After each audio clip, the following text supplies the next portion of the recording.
விக்னேஷ் இறப்புல நான் அதையும் சொல்லிடுறேன் இல்ல, விக்னேஷ் இறப்புல அவங்க அம்மாவுக்கு கண் ஆபரேஷன் செய்யணும்னு பணம் வாங்கியவன் எவன் என்று எல்லாருக்கும் தெரியும். பொதுவெளியில அவங்க அம்மாவை நான் சொல்றேன், அவங்க அம்மாவை அவர்கள் அம்மாவை அழைத்துக் கொண்டு போய் மன்னார்குடி சட்டமன்ற உறுப்பினர் அண்ணன் ராஜா அவர்கள்ட்ட நிறுத்தினேன். அன்னைக்கு அவங்க எல்லாத்தையும் சொன்னாங்க. ஏன்னா உயிர் தியாகம், அன்னைக்கு காவிரி நதிநீருக்காக உயிர் தியாகம் செய்த அப்படிப்பட்டவனின் உயிர் தியாகத்தை கூட வசூல் செய்து வயது வளர்த்த கும்பல் நாத்தாக்கா.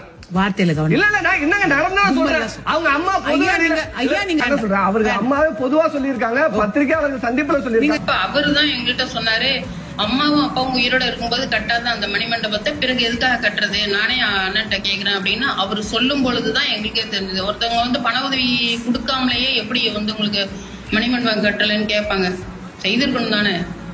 எனக்கு சொல்றது பிடிக்காத ஒன்று, நீங்க கேட்கறதுக்காக நான் சொல்றேன்.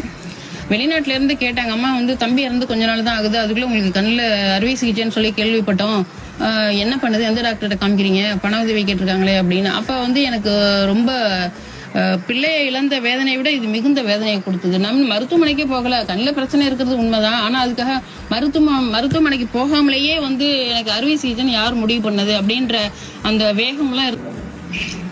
கண்ணுல பிரச்சனை டாக்டர்கிட்ட கொண்டு காமிக்கணும் அப்படின்னு சொன்னது வந்து சீமானுக்கும் இடும்பாவனம் கார்த்தி பெற்றோர்கள், எங்க 4 பேருக்குள்ளதான் தெரியும், வேற யாருக்கும் தெரியாது. அப்ப பதிவு போட்டவங்க யாரா இருக்குங்கிறதும் நீங்களா யோசிச்சுக்கோங்க.